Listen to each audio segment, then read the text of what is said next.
ನಮಸ್ತೆ ಸ್ನೇಹಿತರೆ, ನಾನು ಮಹೇಶಸ್, ರಾಜ್ಯ ಲೆಕ್ಕ ಪರಿಶೋಧನೆ ಮತ್ತು ಲೆಕ್ಕಪತ್ರ ಇಲಾಖೆ. ಈ ದಿನಾಂಕ 30 ಜುಲೈ 2026 ಗುರುವಾರ. ಈ ದಿನದ ಪ್ರಜಾವಾಣಿ ಹಾಗೂ ವಿವಿಧ ಮೂಲಗಳಿಂದ ಸಂಗ್ರಹಿಸಿರುವಂತಹ ಪರೀಕ್ಷಾಧಾರಿತ ಸುದ್ದಿಗಳನ್ನು ನಾವು ವಿಶ್ಲೇಷಣೆ ಮಾಡ್ತಾ ಹೋಗೋಣ. ಮೊದಲಿಗೆ ನಶಮುಕ್ತ ಯುವ ಫಾರ್ ವಿಕಸಿತ್ ಭಾರತ್ ಅನ್ನುವಂಥ ಒಂದು ಅಭಿಯಾನವನ್ನು ಪ್ರಾರಂಭ ಮಾಡಲಾಗಿದೆ. ಆನಂತರ ಇಸ್ರೋದ ಬಗ್ಗೆ ಒಂದು ಸುದ್ದಿ ಇದೆ, ಹಾಗೂ ಅಮೆರಿಕ ಹಾಗೂ ಇರಾನ್ ನಡುವಿನ ಸಂಘರ್ಷದ ಭಾಗವಾಗಿ ಏನೆಲ್ಲ ಬೆಳವಣಿಗೆ ಆಗಿದೆ ಅದನ್ನು ನೋಡೋಣ. ನಂತರ ಕಾಮನ್ವೆಲ್ತ್ ಗೇಮ್ಸ್ನಲ್ಲಿ ಯಾರೆಲ್ಲ ಪದಕಗಳನ್ನು ಪಡೆದಿದ್ದಾರೆ ಹಾಗೂ ಪರೀಕ್ಷೆಗೆ ಯಾವುದೆಲ್ಲ ಪ್ರಶ್ನೆಗಳು ಬರಬಹುದು ಅಂತೇಳಿ ನಾವು ಚರ್ಚೆ ಮಾಡೋಣ. ಆನಂತರ ರಾಷ್ಟ್ರೀಯ ಗೌರವಕ್ಕೆ ಅವಮಾನಗಳ ತಡೆಗಟ್ಟುವಿಕೆ ಅನ್ನುವಂತಹ ತಿದ್ದುಪಡಿ ಮಸೂದೆಯನ್ನು ಒಂದು ಪಾಸ್ ಮಾಡಲಾಗಿದೆ, ಅಂದರೆ ರಾಜ್ಯಸಭೆಯಲ್ಲಿ ಅನುಮೋದನೆ ದೊರೆತಿದೆ. ಸೊ ಈ ಒಂದು ಮಸೂದೆಗೆ ಸಂಬಂಧಪಟ್ಟಂತೆ ಪರೀಕ್ಷೆಯಲ್ಲಿ ಯಾವೆಲ್ಲ ಪ್ರಶ್ನೆಗಳನ್ನು ಕೇಳಬಹುದು ಹಾಗೂ ಯಾವೆಲ್ಲ ಸಿದ್ಧತೆಗಳನ್ನು ಮಾಡಿಕೊಳ್ಬೇಕು ನಾವು ಅಂತೇಳಿ ನೋಡ್ತಾ ಹೋಗೋಣ. ಆನಂತರ ಕೊನೆಗೆ ಧನ್ವೀರ್ ಗ್ರಾಮ ಪಂಚಾಯತ್ ಡಿಜಿಟಲ್ ಮೂಲಸೌಕರ್ಯದ ಬಗ್ಗೆ ಒಂದು ಸುದ್ದಿ ಇದೆ. ಈ ಇಷ್ಟು ಸುದ್ದಿಗಳ ಬಗ್ಗೆ ಪರೀಕ್ಷಾಧಾರಿತವಾಗಿ ನಾವು ಚರ್ಚೆಯನ್ನು ಮಾಡ್ತಾ ಹೋಗೋಣ. ಹಾಗೂ ಈ ಸುದ್ದಿಗಳಿಗೆ ಸಂಬಂಧಪಟ್ಟಂತೆ ಒಂದು PDF ನ ರೂಪದಲ್ಲಿ ಒಂದು ನೋಟ್ಸನ್ನು ಸಿದ್ಧಪಡಿಸಲಾಗಿದೆ. ಆ ಒಂದು ನೋಟ್ಸನ್ನು ಇದೇ ಟೆಲಿಗ್ರಾಮ್ ಚಾನಲ್ನಲ್ಲಿ ಹಾಕಲಾಗಿದೆ. ದಯವಿಟ್ಟು ಯಾರೆಲ್ಲ ಸ್ಪರ್ಧಾರ್ಥಿಗಳು ಅದರ ಉಪಯೋಗ ಪಡ್ಕೋಬೇಕು ಅಂತಿದ್ರಿ ದಯವಿಟ್ಟು ಹೋಗಿ ಡೌನ್ಲೋಡ್ ಮಾಡ್ಕೊಳ್ಳೋದ್ರ ಮುಖಾಂತರ ಆ ಒಂದು ಸೌಲಭ್ಯವನ್ನು ಪಡ್ಕೋಬಹುದು. ಬನ್ನಿ ಹಾಗಾದರೆ ಈ ದಿನದ ಪ್ರಜಾವಾಣಿ ಪತ್ರಿಕೆಯನ್ನು ಮುಖಪುಟದ ಒಂದು ಚರ್ಚೆಯನ್ನು ಪ್ರಾರಂಭ ಮಾಡೋಣ. ನೋಡಿ, ದಿನಾಂಕ 30 ಜುಲೈ 2026 ಗುರುವಾರ. ಈ ದಿನದ ಮುಖಪುಟದಲ್ಲಿ ಇದ್ದೇವೆ ನಾವು ಪ್ರಜಾವಾಣಿ ಪತ್ರಿಕೆಯ ಒಂದು ಮುಖಪುಟದಲ್ಲಿ. ನೋಡಿ, ಮೊದಲಿಗೆ ಗಮನಿಸೋದಾದರೆ ಪರಿಸರ ಪೂರ್ವಾನುಮತಿ ಕಡ್ಡಾಯ ಅಂತ ಹೇಳ್ತಾ ಇದ್ದಾರೆ. ಹಾಗಾದರೆ ಏನಿದು ಸುದ್ದಿ ಅಂತೇಳಿ ನೋಡೋಣ. ನೋಡಿ, ಯೋಜನೆಗೆ ಘಟನೋತ್ತರ ಪರಿಸರ ಅನುಮತಿ, ಕೇಂದ್ರದ ಆದೇಶ ರದ್ದುಗೊಳಿಸಿದ ಸುಪ್ರೀಂ ಕೋರ್ಟ್ ಅಂತೇಳಿ ಒಂದು ಸುದ್ದಿ ಇದೆ. ಪರಿಸರ ಸಂಬಂಧಿ ಅನುಮತಿ ಪಡೆಯದೆ ಕೈಗೆತ್ತಿಕೊಂಡ ಯೋಜನೆಗಳಿಗೆ ಘಟನೋತ್ತರವಾಗಿ ಪರಿಸರ ಅನುಮತಿ ನೀಡಲು ಅವಕಾಶ ಕಲ್ಪಿಸಿ ಕೇಂದ್ರ ಸರ್ಕಾರ 2021ರಲ್ಲಿ ಹೊರಡಿಸಿದಂತಹ ಒಂದು ಆದೇಶವನ್ನು ಸುಪ್ರೀಂ ಕೋರ್ಟ್ ಬುಧವಾರ ರದ್ದುಗೊಳಿಸಿದೆ. ನೋಡಿ, ಈ ಒಂದು ಸುದ್ದಿ ನಮ್ಮ ಪರೀಕ್ಷಾಧಾರಿತವಾಗಿ 2 ಅಂಶಗಳಿಂದ ಪ್ರಾಮುಖ್ಯತೆಯನ್ನು ಪಡೆದುಕೊಳ್ಳುತ್ತೆ. ಮೊದಲನೇದಾಗಿ ಕಾನೂನಿನ ಆಡಳಿತ, ಅಂದರೆ ರೂಲ್ ಆಫ್ ಲಾ ಅಂತೇಳಿ, ಅದೇ ರೀತಿಯಾಗಿ ಸಂಪೂರ್ಣವಾಗಿರ್ತಕ್ಕಂತಹ ನ್ಯಾಯ, ಈ ಎರಡರ ನಡುವೆ ಇರತಕ್ಕಂಥ ಒಂದು ತಿಕ್ಕಾಟದ ಬಗ್ಗೆ ಒಂದು ಸುದ್ದಿಯನ್ನು ಕೊಟ್ಟಿದೆ. ಸೊ ಇಲ್ಲಿ ನೋಡೋದಾದರೆ ನೋಡಿ, ಪರಿಸರಕ್ಕೆ ಸಂಬಂಧಪಟ್ಟಂತೆ ನಮ್ಮ ಕರ್ನಾಟಕದಲ್ಲಾಗಿರ್ಬೋದು ಅಥವಾ ದೇಶದ ಯಾವುದೇ ರಾಜ್ಯಗಳಲ್ಲಿ, ಕೇಂದ್ರಾಡಳಿತ ಪ್ರದೇಶಗಳಲ್ಲಿ ಕಾಮಗಾರಿಗಳು ಅಥವಾ ಯಾವುದೇ ಯೋಜನೆಗಳನ್ನು ಅನುಷ್ಠಾನ ಮಾಡುವ ಮುನ್ನ ಪರಿಸರ ಸಂಬಂಧಿತ ಒಂದು ಅನುಮೋದನೆಯನ್ನು ಪಡ್ಕೋಬೇಕು ಅಂತ ಹೇಳಿ ಹೇಳಲಾಗುತ್ತೆ. ಸೊ ಇದನ್ನು ಕೇಂದ್ರ ಸರ್ಕಾರದ 1986ರ ಪರಿಸರ ಸಂರಕ್ಷಣೆ ಕಾಯ್ದೆಯ ಸೆಕ್ಷನ್ 3ರ ಅಡಿಯಲ್ಲಿ ಘಟನೋತ್ತರವಾಗಿಯೂ ಸಹ, ಅಂದರೆ ಈಗಾಗಲೇ ಯಾವುದಾದ್ರೂ ಒಂದು ಕಾಮಗಾರಿ ಅಥವಾ ಯೋಜನೆಗೆ ಪೂರ್ವಾನುಮೋದನೆಯನ್ನು, ಅಂದರೆ ಪ್ರಿಯರಾಗಿ ಪರ್ಮಿಷನ್ ತಗೊಂಡಿಲ್ಲ ಅಂತ ಹೇಳಿದ್ರೆ ಆ ಒಂದು ಯೋಜನೆ ಅಥವಾ ಕಾಮಗಾರಿ ಮುಕ್ತಾಯಗೊಂಡ ನಂತರ ಈ ಒಂದು ಪರಿಸರ ಸಂರಕ್ಷಣಾ ಕಾಯ್ದೆ 1986ರ ಸೆಕ್ಷನ್ 3ರ ಅಡಿಯಲ್ಲಿ ಘಟನೋತ್ತರವಾಗಿ, ಅಂದರೆ ಆ ಕಾಮಗಾರಿ ಪೂರ್ಣಗೊಂಡ ಬಳಿಕ ಅನುಮತಿ ತಗೋಬಹುದು ಅಂತೇಳಿ ಇತ್ತೀಚೆಗಷ್ಟೇ 2021ರಲ್ಲಿ ಒಂದು ಕೇಂದ್ರ ಸರ್ಕಾರ ಆದೇಶವನ್ನು ಹೊರಡಿಸಿರುತ್ತೆ. ಆದರೆ ಈ ಸಂಬಂಧ 2026ರಲ್ಲಿ ಸುಪ್ರೀಂ ಕೋರ್ಟ್ ಒಂದು ತೀರ್ಪನ್ನು ಕೊಟ್ಟಿದೆ. ಇದರ ಅನ್ವಯ ಏನು ಹೇಳ್ತಾ ಇದೆ ನೋಡಿ, ಸುಪ್ರೀಂ ಕೋರ್ಟ್ ಸಂವಿಧಾನದ 142ನೇ ವಿಧಿಯ ಅಡಿಯಲ್ಲಿ ಒಂದು ಅಧಿಕಾರವನ್ನು ಬಳಸಿಕೊಂಡು ಈ ಒಂದು ಆದೇಶವನ್ನು ಕೊಟ್ಟಿದೆ. ಹಾಗಾದರೆ ಸುಪ್ರೀಂ ಕೋರ್ಟ್ನ 142ನೇ ವಿಧಿ ಏನು ಹೇಳುತ್ತೆ, ಮತ್ತೆ ಅದೇ ರೀತಿಯಾಗಿ ಈ ಒಂದು ತೀರ್ಪಿನಲ್ಲಿ ಏನು ಹೇಳ್ತಾ ಇದೆ ಅಂತೇಳಿ ನಾವು ನೋಡಿದಾಗ ನೋಡಿ, ಪರಿಸರ ಸಂಬಂಧಿ ಅನುಮತಿ ಪಡೆಯದೆ ಕೈಗೆತ್ತಿಕೊಂಡಿರ್ತಕ್ಕಂಥ ಯೋಜನೆಗಳಿಗೆ ಘಟನೋತ್ತರವಾಗಿ ಪರಿಸರ ಅನುಮತಿ ನೀಡಲು ಅವಕಾಶ ಕಲ್ಪಿಸಿರುವಂತಹ ಕೇಂದ್ರ ಸರ್ಕಾರದ 2021ರಲ್ಲಿ ಹೊರಡಿಸಿದಂತಹ ಆದೇಶವನ್ನು ಸುಪ್ರೀಂ ಕೋರ್ಟ್ ಬುಧವಾರ ರದ್ದುಗೊಳಿಸಿದೆ. ಅಂದರೆ ಕೇಂದ್ರ ಸರ್ಕಾರ ಹೊರಡಿಸಿರುವಂತಹ ಒಂದು ಆದೇಶವನ್ನು ಸುಪ್ರೀಂ ಕೋರ್ಟ್ ಸಂವಿಧಾನದ 142ನೇ ವಿಧಿಯ ಅಧಿಕಾರವನ್ನು ಬಳಸಿ ಆ ಒಂದು ಆದೇಶವನ್ನು ರದ್ದುಗೊಳಿಸಿದೆ. ಹಾಗಾದರೆ ಈ ಸಂಬಂಧ ಸುಪ್ರೀಂ ಕೋರ್ಟ್ ಏನು ಹೇಳುತ್ತೆ ಅಂತ ನಾವು ನೋಡೋದಾದ್ರೆ ನೋಡಿ, ಪರಿಸರ ಅನುಮತಿ ಕಾರ್ಯವಿಧಾನವನ್ನು ರೂಪಿಸುವ ಅಧಿಕಾರವನ್ನು ಈ ಒಂದು ಕೇಂದ್ರ ಸರ್ಕಾರ ಈ ಒಂದು ಕಾಯ್ದೆಯ ಅನುಗುಣವಾಗಿ ಹೊಂದಿದೆಯಾದರೂ ಕೇವಲ ಆದೇಶದ ಮೂಲಕ ಆ ಅಧಿಕಾರ ಚಲಾಯಿಸೋದಕ್ಕೆ ಸಾಧ್ಯ ಇಲ್ಲ. ಅದರ ಬದಲಾಗಿ ಏನು ಮಾಡಬೇಕು, ಒಂದು ಸಪರೇಟ್ ಆಗಿರ್ತಕ್ಕಂಥ ಶಾಸನಬದ್ಧ ಅಧಿಸೂಚನೆಯ ಮೂಲಕವೇ ಆ ಒಂದು ಆದೇಶವನ್ನು ತರಬೇಕು ಅಂತ ಹೇಳಿ ಸುಪ್ರೀಂ ಕೋರ್ಟ್ ಅಭಿಪ್ರಾಯವನ್ನು ಪಟ್ಟಿದೆ. ನೋಡಿ, ನಮ್ಮ ಪ್ರಿಲಿಮ್ಸ್ ಪರ್ಸ್ಪೆಕ್ಟಿವಲ್ಲಿ ಈ ಒಂದು ಸುದ್ದಿಗೆ ಸಂಬಂಧಪಟ್ಟಂತೆ ಯಾವುದೇ ಒಂದು ಪ್ರಶ್ನೆಗಳು ಬರತಕ್ಕಂಥ ಸಾಧ್ಯತೆ ಕಡಿಮೆ ಇರುತ್ತೆ. ಆದರೆ ಒಂದು ರೂಲ್ ಆಫ್ ಲಾ, ಅದೇ ರೀತಿಯಾಗಿ ಒಂದು ಸಂಪೂರ್ಣ ನ್ಯಾಯ, ಈ ಎರಡರ ಸಂಬಂಧ ಒಂದು ಪ್ರಿಲಿಮ್ಸ್ನಲ್ಲೂ ಸಹ ಪ್ರಶ್ನೆ ಬರೋದಕ್ಕೆ ಚಾನ್ಸಸ್ ತುಂಬಾ ಇರುತ್ತೆ. ಈಗಾಗಲೇ ಹಲವಾರು ಬಾರಿ UPSCನಲ್ಲಿ, KPSCನಲ್ಲಿ ಹಲವಾರು ಸಣ್ಣ ಪುಟ್ಟ ಎಕ್ಸಾಮ್ಸ್ನಲ್ಲಿ ಈ ಒಂದು ರೂಲ್ ಆಫ್ ಲಾಗೆ ಸಂಬಂಧಪಟ್ಟಂತೆ ಪ್ರಶ್ನೆಗಳನ್ನು ಕೇಳಲಾಗಿದೆ. ಇಲ್ಲಿ ರೂಲ್ ಆಫ್ ಲಾ ಅಂತಂದ್ರೆ ಏನು ಅಂತ ಹೇಳಿದ್ರೆ, ಒಂದು ದೇಶದ ಆಡಳಿತವು ಸಂವಿಧಾನ ಮತ್ತು ಸಂಸತ್ತು ಅಂಗೀಕರಿಸಿರುವಂತಹ ಲಿಖಿತ ಕಾನೂನುಗಳ ಪ್ರಕಾರವೇ ನಡೀಬೇಕು, ಯಾರೂ ಕಾನೂನಿಗಿಂತ ಮಿಗಿಲಲ್ಲ ಅನ್ನತಕ್ಕಂಥದ್ದನ್ನೇ ರೂಲ್ ಆಫ್ ಲಾ ಹೇಳುತ್ತೆ. ಆದರೆ ಒಂದು ಸಂಪೂರ್ಣವಾಗಿರ್ತಕ್ಕಂಥ ನ್ಯಾಯ, ಅಂದರೆ ಈ ಒಂದು ಸಂವಿಧಾನದ 142ನೇ ವಿಧಿಯ ಅನ್ವಯ ಸಂಪೂರ್ಣ ನ್ಯಾಯ ಏನು ಹೇಳುತ್ತೆ ಅಂತ ಹೇಳಿದ್ರೆ, ಒಂದು ನಿರ್ದಿಷ್ಟ ಪ್ರಕರಣದಲ್ಲಿ ಕೇವಲ ಲಿಖಿತ ಕಾನೂನಿನ ಪಾಲನೆಯಿಂದ ಸಿಗುವ ನ್ಯಾಯ ಸಿಗದೇ ಇದ್ದಾಗ ಅಥವಾ ಕಾನೂನಿನ ಕೊರತೆ ಇದ್ದಾಗ ಸುಪ್ರೀಂ ಕೋರ್ಟ್ ತನ್ನ ಒಂದು ಡಿಸ್ಕ್ರಿಷನರಿ ಪವರನ್ನು ಯೂಸ್ ಮಾಡಿ, ಅಂದರೆ ತನ್ನ ವಿವೇಚನೆಯ ಅಧಿಕಾರದಿಂದ ಆ ಒಂದು ಪ್ರಕರಣಕ್ಕೆ ಅನ್ವಯಿಸುವಂತೆ ಒಂದು ನ್ಯಾಯಯುತವಾಗಿರ್ತಕ್ಕಂಥ ಪರಿಹಾರವನ್ನು ನೀಡುತ್ತೆ. ಒಟ್ಟಾರೆಯಾಗಿ ಹೇಳಬೇಕು ಅಂತ ಹೇಳಿದ್ರೆ, ನಮ್ಮ ಸಂವಿಧಾನದಲ್ಲಿ ಅಥವಾ ಯಾವುದೇ ಕಾಯ್ದೆಗಳಲ್ಲಿ ಒಂದು ಲಿಖಿತ ಒಂದು ಕಾನೂನನ್ನು ಫಾಲೋ ಮಾಡೋದ್ರಿಂದ ಯಾವುದೇ ಒಂದು ನ್ಯಾಯ ಸಿಗಲ್ಲ ಅಂತೇಳಿ ಗೊತ್ತಾದಾಗ ಸುಪ್ರೀಂ ಕೋರ್ಟ್ ಏನು ಮಾಡುತ್ತೆ, ಕಾನ್ಸ್ಟಿಟ್ಯೂಷನಲ್ ಇರ್ತಕ್ಕಂಥ 142ನೇ ವಿಧಿಯ ಒಂದು ಅಧಿಕಾರವನ್ನು ಚಲಾಯಿಸಿ, ಅಂದರೆ ತನ್ನ ವಿವೇಚನಾ ಅಧಿಕಾರದಿಂದ ಆ ಒಂದು ಪ್ರಕರಣಕ್ಕೆ ನ್ಯಾಯ ಸಿಗುವ ಹಾಗೆ ಮಾಡುತ್ತೆ. ಈ ಒಂದು ರೂಲ್ ಆಫ್ ಲಾನಲ್ಲಿ ಕಾನೂನಿನ ಅಕ್ಷರಶಃ ಪಾಲನೆ ಆಗುತ್ತೆ. ಆದರೆ ನಾವು ಸಂಪೂರ್ಣವಾಗಿರ್ತಕ್ಕಂಥ ಒಂದು ನ್ಯಾಯವನ್ನು ಕೊಡಬೇಕಾದ್ರೆ, ಅಂದರೆ ಈ ಒಂದು 142ನೇ ವಿಧಿ ಅನ್ವಯ ನ್ಯಾಯ ಕೊಡಬೇಕಾದ್ರೆ ನ್ಯಾಯದ ಮೂಲ ಆಶಯದ ಪಾಲನೆ ಆಗುತ್ತೆ, ಆದರೆ ಕಾನೂನಿನ ಸಂಪೂರ್ಣವಾದ ಪಾಲನೆ ಆಗುತ್ತೆ ಅಂತ ಹೇಳಿ ಹೇಳೋದಕ್ಕೆ ಬರೋದಿಲ್ಲ. ಅದೇ ರೀತಿಯಾಗಿ ಈ ಒಂದು ರೂಲ್ ಆಫ್ ಲಾದಲ್ಲಿ ಇದು ಏನಾಗಿರುತ್ತೆ ಅಂತ ಹೇಳಿದ್ರೆ ಇದೊಂದು ಸಾಮಾನ್ಯ, ಅದೇ ರೀತಿಯಾಗಿ ಒಂದು ದೈನಂದಿನ ನ್ಯಾಯದಾನ ಆಗಿರುತ್ತೆ. ಅಂದರೆ ರೆಗ್ಯುಲರ್ ಆಗಿ ಕೊಡ್ತಕ್ಕಂಥ ಒಂದು ನ್ಯಾಯದಾನದ ಪ್ರಕ್ರಿಯೆ ಆಗಿರುತ್ತೆ. ಆದರೆ ಕೆಲವೊಂದು ವಿಶೇಷ ಪ್ರಕರಣಗಳಲ್ಲಿ ಮಾತ್ರ ಈ ಒಂದು ಸಂವಿಧಾನದ 142ನೇ ವಿಧಿ ಅನ್ವಯ ಮೀನ್ಸ್ ಇದನ್ನು ಬಳಕೆ ಮಾಡಿಕೊಂಡು ತನ್ನ ವಿವೇಚನಾ ಅಧಿಕಾರದ ಮುಖಾಂತರ ಕೆಲವೊಂದು ನಿರ್ದಿಷ್ಟ ಪ್ರಕರಣಗಳಿಗೆ ನ್ಯಾಯ ಒದಗಿಸತಕ್ಕಂತಹ ಕೆಲಸವನ್ನು ಸುಪ್ರೀಂ ಕೋರ್ಟ್ ಮಾಡುತ್ತೆ. ಸೊ ಸುಪ್ರೀಂ ಕೋರ್ಟ್ನ ಈ ಒಂದು ಸಂವಿಧಾನದ 142ನೇ ಒಂದು ಅನುಚ್ಛೇದದ ಬಗ್ಗೆ ನಾವು ಹೇಳಬೇಕು ಅಂತ ಹೇಳಿದ್ರೆ ಯಾವೆಲ್ಲ ಪ್ರಕರಣದಲ್ಲಿ ಇತಿಹಾಸದಲ್ಲಿ ಈ ಒಂದು ಅನುಚ್ಛೇದವನ್ನು ಬಳಕೆ ಮಾಡ್ಕೊಂಡಿದ್ದಾರೆ ಸುಪ್ರೀಂ ಕೋರ್ಟ್ ಬಳಕೆ ಮಾಡಿಕೊಂಡು ತನ್ನ ವಿವೇಚನಾ ಅಧಿಕಾರವನ್ನು ಬಳಸಿ ಯಾವೆಲ್ಲ ಪ್ರಕರಣಗಳಿಗೆ ಒಂದು ನ್ಯಾಯವನ್ನು ಒದಗಿಸಿದ್ದಾರೆ ಅಂತೇಳಿ ನಾವು ನೋಡಿದಾಗ, ಉದಾಹರಣೆಗೆ ನೋಡಿ, ಮೊದಲನೇದಾಗಿ ಅಯೋಧ್ಯೆಯ ರಾಮ ಜನ್ಮಭೂಮಿ ಪ್ರಕರಣ ಏನಿದೆ 2019ರಲ್ಲಿ ಬಂದಂತಹ ಒಂದು ತೀರ್ಪು, ಈ ಒಂದು ತೀರ್ಪಿಗೂ ಸಹ ಸಂವಿಧಾನದ 142ನೇ ಅನುಚ್ಛೇದದ ಅನ್ವಯ ತನ್ನ ವಿವೇಚನಾ ಅಧಿಕಾರವನ್ನು ಬಳಸಿ ಪೂರ್ಣ ನ್ಯಾಯವನ್ನು ನೀಡಲಾಗಿದೆ. ಇಲ್ಲಿ ರೂಲ್ ಆಫ್ ಲಾ ಫಾಲೋ ಆಗಿರೋದಿಲ್ಲ. ನಂತರ ಎರಡನೇ ಒಂದು ಉದಾಹರಣೆ ಹೇಳಬೇಕು ಅಂತ ಹೇಳಿದ್ರೆ ಭೋಪಾಲ್ ಅನಿಲ ದುರಂತ ಏನಿದೆ, ಈ ಒಂದು ಪ್ರಕರಣದಲ್ಲೂ ಸಹ ಸುಪ್ರೀಂ ಕೋರ್ಟ್ ಅನುಚ್ಛೇದ 142ಅನ್ನು ಬಳಕೆ ಮಾಡಿಕೊಂಡಿದೆ. ಅದೇ ರೀತಿಯಾಗಿ ಮೂರನೇ ಉದಾಹರಣೆ ಹೇಳಬೇಕು ಅಂತ ಹೇಳಿದ್ರೆ ಹೆದ್ದಾರಿಗಳ ಮಧ್ಯದಲ್ಲಿ ಅಂದರೆ ಹೆದ್ದಾರಿಗಳ ಆಸುಪಾಸಿನಲ್ಲಿ ಮದ್ಯ ಮಾರಾಟವನ್ನು ತಡೆಯೋದಕ್ಕೆ ಈ ಒಂದು ಸಂವಿಧಾನದ 142ನೇ ಅನುಚ್ಛೇದವನ್ನು ಸುಪ್ರೀಂ ಕೋರ್ಟ್ ಬಳಕೆ ಮಾಡಿಕೊಂಡಿದೆ. ಅಂದರೆ ಹೆದ್ದಾರಿಯಿಂದ ಕನಿಷ್ಠ 500 ಮೀಟರ್ ದೂರದಲ್ಲಿ ಒಂದು ಮದ್ಯದ ಅಂಗಡಿಗಳು ಇರಬೇಕು ಅಂತೇಳಿ ಒಂದು ಆದೇಶವನ್ನು ಕೊಡುತ್ತೆ. ಈ ಆದೇಶ ಸಂವಿಧಾನದ 142ನೇ ಅನುಚ್ಛೇದವನ್ನು ಬಳಸಿಕೊಂಡು ನೀಡತಕ್ಕಂತಹ ಒಂದು ವಿವೇಚನಾ ಅಧಿಕಾರದ ಒಂದು ಆದೇಶ ಆಗಿರುತ್ತೆ. ಸೊ ಇಲ್ಲಿ ನಮಗೆ ನೇರವಾಗಿ ಈ ಒಂದು ಸುದ್ದಿಯಿಂದ ಯಾವುದೇ ರೀತಿಯಾಗಿರ್ತಕ್ಕಂತಹ ಪರೀಕ್ಷೆಗೆ ಪ್ರಶ್ನೆಗಳು ಬಾರದೇ ಇದ್ರೂ ಸಹ ಸಂವಿಧಾನದ ಒಂದು ಲಿಂಕ್ ಇರೋದ್ರಿಂದ ನಮಗೆ ಸಂವಿಧಾನದ ಅನುಚ್ಛೇದ 142, ಅದೇ ರೀತಿಯಾಗಿ ರೂಲ್ ಆಫ್ ಲಾ, ಸೊ ಈ ರೀತಿಯಾಗಿರ್ತಕ್ಕಂಥ ಒಂದು ಪ್ರಶ್ನೆಗಳು ಬರ್ತಕ್ಕಂಥ ಸಾಧ್ಯತೆಗಳು ತುಂಬ ಇರುತ್ತೆ. ಸೊ ರೂಲ್ ಆಫ್ ಲಾ ಆಗಿರ್ಬೋದು ಅಥವಾ ಒಂದು ಆರ್ಟಿಕಲ್ 142 ಇವೆರಡರ ನಡುವೆ ಇರತಕ್ಕಂತಹ ಒಂದು ವ್ಯತ್ಯಾಸಗಳ ಬಗ್ಗೆ ಕೇಳ್ಬೋದು, ಅಥವಾ ರೂಲ್ ಆಫ್ ಲಾ ಅನ್ನು ಫಾಲೋ ಮಾಡದೇ ಇದ್ದಾಗ ಏನಾಗುತ್ತೆ ಅಂತೇಳಿ ಮುಖ್ಯ ಪರೀಕ್ಷೆಯಲ್ಲಿ ಕೇಳ್ಬೋದು. ಮತ್ತು ಸಂವಿಧಾನದ ಅನುಚ್ಛೇದ 142ಅನ್ನು ಬಳಕೆ ಮಾಡಿಕೊಂಡು ನ್ಯಾಯದಾನವನ್ನು ನೀಡಿದಾಗ ಆಗತಕ್ಕಂತಹ ಪರಿಣಾಮಗಳು ಅಥವಾ ಬದಲಾವಣೆಗಳ ಬಗ್ಗೆ ಕೇಳ್ಬೋದು. ಇದಿಷ್ಟು ಈ ಒಂದು ಸುದ್ದಿಗೆ ಸಂಬಂಧಪಟ್ಟಂಥ ಒಂದು ಬೇಸಿಕ್ ಇನ್ಫಾರ್ಮೇಷನ್ ಆಗಿರುತ್ತೆ. ಸೊ ನಂತರ ನೋಡೋದಾದ್ರೆ KPSC ಹಗರಣ CBIಗೆ ಅಂತೇಳಿ ಒಂದು ಸುದ್ದಿ ಇದೆ. ನಾವು ಇತ್ತೀಚೆಗಷ್ಟೇ ನಿನ್ನೆ ಕೂಡ ಈ ಒಂದು KPSC ಅದೇ ರೀತಿಯಾಗಿ UPSC ಬಗ್ಗೆ ನಾವು ಸಂಪೂರ್ಣವಾಗಿರ್ತಕ್ಕಂತಹ ಚರ್ಚೆಯನ್ನು ಸಂವಿಧಾನ ಆಧಾರಿತವಾಗಿ ಪರೀಕ್ಷಾಧಾರಿತವಾಗಿ ಚರ್ಚೆಯನ್ನು ಮಾಡಿದ್ದೇವೆ. ಅದರ ಒಂದು ನೋಟ್ಸನ್ನು ಸಹ ನಾವು ಟೆಲಿಗ್ರಾಮ್ ಚಾನಲ್ನಲ್ಲಿ ಹಾಕಿದ್ದೇವೆ. ಹಾಗೂ ಪರೀಕ್ಷೆಗಳಲ್ಲಿ ಏನೆಲ್ಲ ಪ್ರಶ್ನೆಗಳು ಈ ಒಂದು ಎರಡು ಸಂವಿಧಾನಾತ್ಮಕ ಸಂಸ್ಥೆಗಳಿಂದ ಬರಬಹುದು ಅಂತ ಕೂಡ ನಾವು ಹಾಕಿದ್ದೇವೆ. ನಂತರದ ಸುದ್ದಿ ಕಾದು ಸುಸ್ತಾದ ರಾಜ್ಯ ನಾಯಕರಂತೆ ಇದು ಪರೀಕ್ಷೆಗೆ ಬರೋದಿಲ್ಲ. ಬಲಪ್ರಯೋಗಕ್ಕೆ ಸೂಚಿಸಿದ್ದೆ ಶಾ ಅಂತೇಳಿ ಒಂದು ಸುದ್ದಿ ಇದೆ, ಇದು ಸಹ ಬರೋದಿಲ್ಲ. ನಂತರದ ಸುದ್ದಿ ನೋಡಿ, ಕಾವೇರಿ ಮೇಲ್ಮನವಿಗೆ ಸಿದ್ಧತೆ ಅಂತೇಳಿ ಒಂದು ಸುದ್ದಿ ಇದೆ. ನಿನ್ನೆ ಕೂಡ ನಾವು ಚರ್ಚೆಯನ್ನು ಮಾಡಿದ್ದೇವೆ. ಇವತ್ತು ಸಹ ನಾವು ಒಂದು ರಿವಿಷನ್ ಮಾಡೋಣ. ಕಾವೇರಿ ನದಿಗೆ ಸಂಬಂಧಪಟ್ಟಂತೆ ಒಂದು ವೆರಿ ಬೇಸಿಕ್ ಇನ್ಫಾರ್ಮೇಷನ್ ಏನಿದೆ ಅಂಡ್ ಇದಕ್ಕೆ ಸಂಬಂಧಪಟ್ಟಂತಹ ತೀರ್ಪುಗಳು ಅಥವಾ ನ್ಯಾಯಮಂಡಳಿಗಳ ತೀರ್ಪುಗಳು, ಸುಪ್ರೀಂ ಕೋರ್ಟ್ ಏನು ಪಾತ್ರವನ್ನು ವಹಿಸುತ್ತೆ, ಅಥವಾ ತಮಿಳುನಾಡು ಹಾಗೂ ಕರ್ನಾಟಕ ನಡುವೆ ಇರತಕ್ಕಂತಹ ಒಂದು ವಿವಾದಗಳು ಯಾವುವು, ಇವೆಲ್ಲವುಗಳ ಬಗ್ಗೆ ನಾವು ನೋಡೋಣ. ನೋಡಿ, ಕಾವೇರಿ ನದಿ ನೀರಿನ ವಿವಾದದ ಬಗ್ಗೆ ನಾವು ನೋಡೋದಾದ್ರೆ ಇದು ಕೊಡಗು ಜಿಲ್ಲೆಯ ಬ್ರಹ್ಮಗಿರಿ ಬೆಟ್ಟಗಳಲ್ಲಿ ಉದಯ ಆಗುತ್ತೆ, ಮೀನ್ಸ್ ಉಗಮ ಆಗುತ್ತೆ. ಅದನ್ನು ತಲಕಾವೇರಿ ಅಂತ ಹೇಳಿ ಕರೆಯಲಾಗುತ್ತೆ. ಇದು ಕರ್ನಾಟಕ ಅದೇ ರೀತಿ ತಮಿಳುನಾಡು ಮುಖಾಂತರವಾಗಿ ಹರಿದು ಬಂಗಾಳ ಕೊಲ್ಲಿಯನ್ನು ಸೇರುತ್ತೆ. ಹಾಗೂ ಇದರ ಒಂದು ಜಲಾನಯನ ಪ್ರದೇಶಗಳನ್ನು ಕೇರಳ ಹಾಗೂ ಪುದುಚೇರಿ ಎರಡೂ ರಾಜ್ಯಗಳು ಸಹ ಹೊಂದಿರ್ತವೆ. ಇದು ಸರಿಸುಮಾರು 800 ಕಿಲೋಮೀಟರ್ಗಳು ನಮ್ಮ ತಲಕಾವೇರಿಯಲ್ಲಿ ಉಗಮವಾದಾಗಿನಿಂದ ಬಂಗಾಳ ಕೊಲ್ಲಿಗೆ ಸೇರುವವರೆಗೂ 800 ಕಿಲೋಮೀಟರ್ಗಳು ಇದು ಸಂಚಾರ ಮಾಡಿ ಬಂಗಾಳ ಕೊಲ್ಲಿಯನ್ನು ಸೇರುತ್ತೆ. ನಂತರ ಇದು ತಮಿಳುನಾಡಿನ ಪೂಂಪುಹಾರ್ ಬಳಿ ಸೇರುತ್ತೆ. ನಂತರದಲ್ಲಿ ಇದರ ಉಪನದಿಗಳು ಎಡದಂಡೆಯಲ್ಲಿ ಹಾರಂಗಿ, ಹೇಮಾವತಿ, ಶಿಂಷಾ ಹಾಗೂ ಅರ್ಕಾವತಿ ಬಂದರೆ, ಬಲದಂಡೆಯಲ್ಲಿ ಲಕ್ಷ್ಮಣ ತೀರ್ಥ, ಕಬಿನಿ, ಸುವರ್ಣವತಿ, ಭವಾನಿ, ನೋಯ್ಯಲ್, ಅಮರಾವತಿ ನದಿಗಳು ಇರ್ತವೆ. ಅದೇ ರೀತಿಯಾಗಿ ಈ ಒಂದು ಕಾವೇರಿ ನದಿಯನ್ನು ಬಳಸಿಕೊಂಡು ಸೃಷ್ಟಿಯಾಗಿರ್ತಕ್ಕಂತಹ ಕೆಲವೊಂದು ಜಲಪಾತಗಳು ಯಾವ್ಯಾವ ಅಂತ ನಾವು ನೋಡಿದಾಗ ಶಿವನಸಮುದ್ರ ಜಲಪಾತ. ಸೊ ಈ ಒಂದು ಶಿವನಸಮುದ್ರ ಜಲಪಾತದಲ್ಲಿ ಮೊಟ್ಟ ಮೊದಲ ಬಾರಿಗೆ ಏಷ್ಯಾದಲ್ಲಿ 1902ರಲ್ಲಿ ಮೊಟ್ಟ ಮೊದಲ ಬಾರಿಗೆ ಜಲವಿದ್ಯುತ್ತನ್ನು ಪ್ರಾರಂಭ ಮಾಡಲಾಗುತ್ತೆ. ಅದ ನಂತರ ತಮಿಳುನಾಡು ರಾಜ್ಯದಲ್ಲಿ ಹೊಗೇನಕಲ್ ಜಲಪಾತ ಸೃಷ್ಟಿಯಾಗಿದೆ. ನಂತರ ಅಣೆಕಟ್ಟುಗಳನ್ನು ನೋಡೋದಾದ್ರೆ ಕಾವೇರಿ ನದಿಗೆ ಅಡ್ಡಲಾಗಿ KRS ಅನ್ನು ಕಟ್ಟಲಾಗಿದೆ. ತಮಿಳುನಾಡಲ್ಲಿ ಮೆಟ್ಟೂರು ಅಣೆಕಟ್ಟನ್ನು ಕಟ್ಟಲಾಗಿದೆ. ದ್ವೀಪಗಳು 3 ರೀತಿಯಾಗಿರ್ತಕ್ಕಂಥ ದ್ವೀಪಗಳು ಇಲ್ಲಿ ಸೃಷ್ಟಿಯಾಗಿದೆ. ಒಂದು ಶ್ರೀರಂಗಪಟ್ಟಣ, ಎರಡನೇದಾಗಿ ಶಿವನಸಮುದ್ರ, ಮೂರನೇದು ಶ್ರೀರಂಗಂ ಆಗಿರುತ್ತೆ. ಶ್ರೀರಂಗಂ ಪ್ರಸ್ತುತ ತಮಿಳುನಾಡಲ್ಲಿ ಇರುತ್ತೆ. ನಂತರ ಪ್ರಸ್ತುತ ಸುದ್ದಿಯಲ್ಲಿರ್ತಕ್ಕಂಥ ಮೇಕೆದಾಟು ಯೋಜನೆ, ಇದು ನಮ್ಮ ರಾಮನಗರದ ಬಳಿ ಕನಕಪುರದಲ್ಲಿ ಒಂದು ಕುಡಿಯೋ ನೀರು ಅದೇ ರೀತಿಯಾಗಿ ವಿದ್ಯುತ್ ಉತ್ಪಾದನೆಗಾಗಿ ಉದ್ದೇಶಿಸಿರ್ತಕ್ಕಂಥ ಒಂದು ಸಂತುಲನ ಜಲಾಶಯ ಆಗಿರುತ್ತೆ. ಇದನ್ನು ತಮಿಳುನಾಡು ಸರ್ಕಾರ ವಿರೋಧ ಮಾಡ್ತಾ ಇದೆ. ಕಾರಣ ಏನು ಅಂತ ಹೇಳಿದ್ರೆ ತನಗೆ ಅಂದರೆ ತಮಿಳುನಾಡಿಗೆ ಹರಿಯುವಂಥ ನೀರಿನ ಪ್ರಮಾಣ ಕಡಿಮೆ ಆಗುತ್ತೆ ಅಂತ ಹೇಳಿ. ಸೊ ಅದೇ ರೀತಿಯಾಗಿ ಕಾವೇರಿ ನೀರನ್ನ ಎಷ್ಟರ ಮಟ್ಟಿಗೆ ಅಂದರೆ ಯಾವ ಪ್ರಮಾಣದಲ್ಲಿ ತಮಿಳುನಾಡಿಗೆ ಹರಿಸಬೇಕು ಅನ್ನುವಂತಹ ಒಂದು ತೀರ್ಪನ್ನು ಅಥವಾ ಆದೇಶವನ್ನು ಕೊಡೋದಕ್ಕೆ ರಚನೆ ಆಗಿರ್ತಕ್ಕಂತಹ ಒಂದು ಪ್ರಾಧಿಕಾರ ಕಾವೇರಿ ನೀರು ನಿರ್ವಹಣಾ ಪ್ರಾಧಿಕಾರ ಆಗಿರುತ್ತೆ. ಅದೇ ರೀತಿಯಾಗಿ ಕಾವೇರಿ ಜಲ ವಿವಾದ ನ್ಯಾಯಾಧಿಕರಣವೂ ಸಹ ಇರುತ್ತೆ. ಇದು 1990ರಲ್ಲಿ ರಚನೆ ಆಗಿರುತ್ತೆ. ಆನಂತರ ಸಂವಿಧಾನಾತ್ಮಕವಾಗಿ ನಾವು ನೋಡೋದಾದ್ರೆ ಸಂವಿಧಾನದ ವಿಧಿ 262 ಏನು ಹೇಳುತ್ತೆ ಅಂತ ಹೇಳಿದ್ರೆ ಅಂತಾರಾಜ್ಯ ನದಿ ನೀರು ವಿವಾದಗಳಿಗೆ ಸಂಬಂಧಪಟ್ಟಂತಹ ತೀರ್ಪನ್ನು ಕೊಡೋದಕ್ಕೆ ಅಂತಿಮವಾಗಿರ್ತಕ್ಕಂಥ ಅಧಿಕಾರ ಯಾಗಿದೆ ಅಂತ ಹೇಳಿದ್ರೆ ನೋಡಿದಾಗ ಸಂಸತ್ತಿಗೆ ಇರುತ್ತೆ.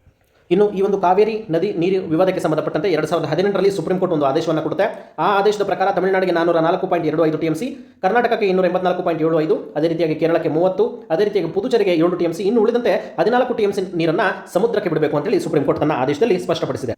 ಇಲ್ಲಿ ಪ್ರತಿಯೊಂದು ಅಂಶ ಕೂಡ ಎಕ್ಸಾಮ್ ಓರಿಯೆಂಟೆಡ್ ಆಗಿ ತುಂಬ ಇಂಪಾರ್ಟೆಂಟ್ ಇರುತ್ತೆ. ಪ್ರತಿಯೊಂದು ಅಂಶವನ್ನು ಸಹ ನಾವು ಇಂಪಾರ್ಟೆಂಟ್ ಆಗಿ ಓದ್ಕೊಳ್ಳಬೇಕು. ಬಿಕಾಸ್ ಯಾಕೆ ಅಂತ ಹೇಳಿದ್ರೆ ಈ ಒಂದು ಅಂತಾರಾಜ್ಯ ನದಿ ವಿವಾದ, ಅದರಲ್ಲೂ ಸಹ ಕಾವೇರಿ ನದಿ ನೀರಿನ ವಿವಾದ ಇವತ್ತು ನೆನ್ನೆದು ಮಾತ್ರ ಅಲ್ಲ, ಸಾಕಷ್ಟು ವರ್ಷಗಳಿಂದ ಅಂದರೆ ಹಲವಾರು ದಶಕಗಳಿಂದ ಬರ್ತಾ ಇದೆ. ಅವತ್ತಿಗೂ ಅದು ಒಂದು ಡೈನಾಮಿಕ್ ಪೋರ್ಷನ್ ಆಗಿತ್ತು, ಇವತ್ತಿಗೂ ಸಹ ಇದು ತುಂಬ ಇಂಪಾರ್ಟೆಂಟ್ ಟಾಪಿಕ್ ಆಗಿರುತ್ತೆ.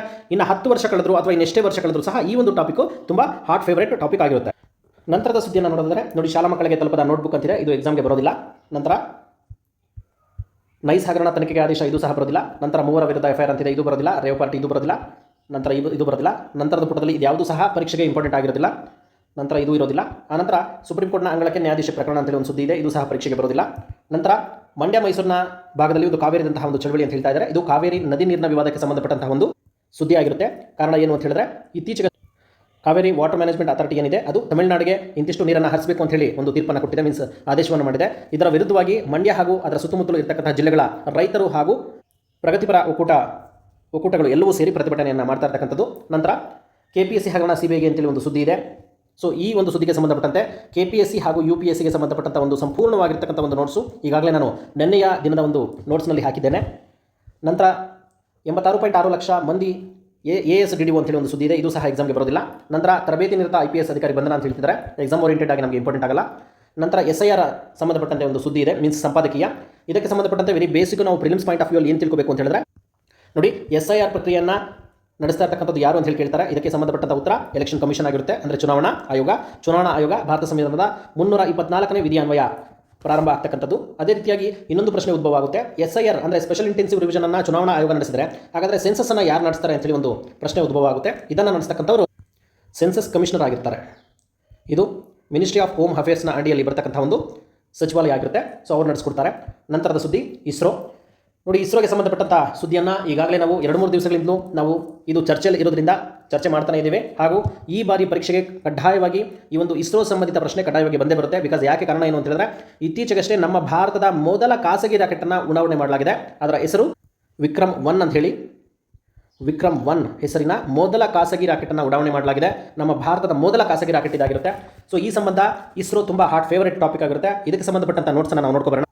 ನೋಡಿ, ಇಸ್ರೋಗೆ ಸಂಬಂಧಪಟ್ಟಂತೆ ಇದು ಒಂದು ನಮ್ಮ ಭಾರತ ದೇಶದ ಒಂದು ಬಾಹ್ಯಾಕಾಶ ಕಾರ್ಯಕ್ರಮಗಳಿಗೆ ಸಂಬಂಧಪಟ್ಟಂತೆ ಒಂದು ಅಧಿಕೃತ ಸಂಸ್ಥೆ ಆಗಿರುತ್ತೆ. ನೋಡಿ, ಇದರ ವಿಚಾರವಾಗಿ ಭಾರತದ ಬಾಹ್ಯಾಕಾಶ ಕಾರ್ಯಕ್ರಮದ ಪಿತಾಮಹ ಅಂತೇಳಿ ನಾವು ವಿಕ್ರಮ್ ಸಾರಾಭಾಯಿ ಅಂತ ಇವರನ್ನು ಕರೆಯಲಾಗುತ್ತೆ. ಇಲ್ಲಿ ನಾವು ಇಲ್ಲಿ ಅಬ್ಸರ್ವ್ ಮಾಡ್ಬೋದು, ಭಾರತದ ಮೊಟ್ಟ ಮೊದಲ ಖಾಸಗಿ ರಾಕೆಟ್ ಏನಿದೆ ವಿಕ್ರಮ್ 1, ಈ ಒಂದು ಇವರ ವಿಕ್ರಮ್ ಸಾರಾಭಾಯಿ ಅವರ ಸ್ಮರಣಾರ್ಥವಾಗಿ ಆ ಹೆಸರನ್ನು ವಿಕ್ರಮ್ 1 ಅಂತೇಳಿ ಇಡಲಾಗಿದೆ. 1962ರಲ್ಲಿ ಮೊದಲ ಬಾರಿಗೆ, ಅಂದರೆ ಇಸ್ರೋ ಪ್ರಾರಂಭ ಆಗೋದಕ್ಕಂತೂ ಮುಂಚೆ ಇಂಕೋಸ್ಪಾರ್ ಅಂತ ಒಂದು ಸಂಸ್ಥೆ ಸ್ಥಾಪನೆ ಆಗುತ್ತೆ. ಇದರ ಒಂದು ಅಬ್ರಿವೇಷನ್ ಏನು ಅಂತ ಹೇಳಿದ್ರೆ Indian national committee for space research ಅಂತೇಳಿ. ಇದು 1962ರಲ್ಲಿ ಸ್ಥಾಪನೆ ಆಗುತ್ತೆ. ಇದರ ಪ್ರಥಮ ಅಧ್ಯಕ್ಷರು ಕೂಡ ವಿಕ್ರಮ್ ಸಾರಾಭಾಯಿ ಅವರಾಗಿರ್ತಾರೆ. ಇದನ್ನು ಸ್ಥಾಪನೆ ಮಾಡಿರ್ತಕ್ಕಂಥ ಒಂದು ಸಂಸ್ಥೆ ಮೀನ್ಸ್ ಇಲಾಖೆ ಯಾವ ಅಡಿಯಲ್ಲಿ ಸ್ಥಾಪನೆ ಆಗುತ್ತೆ ಅಂತ ನೋಡೋದಾದ್ರೆ ಡಿಪಾರ್ಟ್ಮೆಂಟ್ ಆಫ್ ಅಟಾಮಿಕ್ ಎನರ್ಜಿ ಆಗಿರುತ್ತೆ. ನಂತರ 1963ರಲ್ಲಿ ಪ್ರಪ್ರಥಮ ಬಾರಿಗೆ ಈ ಒಂದು ಇಂಕೋಸ್ಪಾರ್ ಮೊದಲ ರಾಕೆಟ್ ಅನ್ನು ಉಡಾವಣೆ ಮಾಡಲಾಗುತ್ತೆ. ಇದು ಕೇರಳದಲ್ಲಿರ್ತಕ್ಕಂಥ ತುಂಬಾ ಇಕ್ವಟೋರಿಯಲ್ ರಾಕೆಟ್ ಲಾಂಚಿಂಗ್ ಸ್ಟೇಷನ್ ಇಂದ ಉಡಾವಣೆ ಮಾಡಲಾಗುತ್ತೆ. ನಂತರ ಇಲ್ಲಿ ಮೇನ್ ಟಾಪಿಕ್ಗೆ ನಾವು ಬರೋದಾದ್ರೆ 1969ರಲ್ಲಿ ಮೊಟ್ಟ ಮೊದಲ ಬಾರಿಗೆ ಈ ಒಂದು ಇಸ್ರೋ ಸ್ಥಾಪನೆ ಆಗುತ್ತೆ.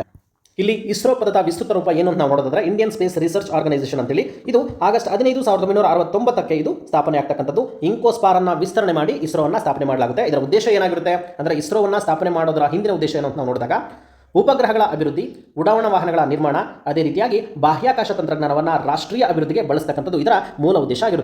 ನಂತರದಲ್ಲಿ ಈ ಒಂದು ಇತ್ತೀಚಿನ ಬೆಳವಣಿಗೆಯನ್ನು ನಾವು ಗಮನಿಸೋದಾದ್ರೆ 2022ರಲ್ಲಿ ಮೊಟ್ಟ ಮೊದಲ ಬಾರಿಗೆ ನೋಡಿ ಸ್ಕೈ ರೂಟ್ಸ್ ಸಂಸ್ಥೆ ವಿಕ್ರಮ್ S ಅನ್ನುವಂತಹ ಮೊದಲ ಭಾರತದ ಖಾಸಗಿ ರಾಕೆಟ್ ಅನ್ನು ಉಡಾವಣೆ ಮಾಡಲಾಗುತ್ತೆ. ಇಲ್ಲಿ ಚೆನ್ನಾಗಿ ನೆನಪಲ್ಲಿ ಇಟ್ಕೊಳ್ಳಿ, ವಿಕ್ರಮ್ S ಬೇರೆ, ವಿಕ್ರಮ್ 1 ಬೇರೆ ಆಗಿರುತ್ತೆ. ವಿಕ್ರಮ್ S ಏನು ಖಾಲಿ ರಾಕೆಟ್ ಅನ್ನು ಉಡಾವಣೆ ಮಾಡಲಾಗುತ್ತೆ.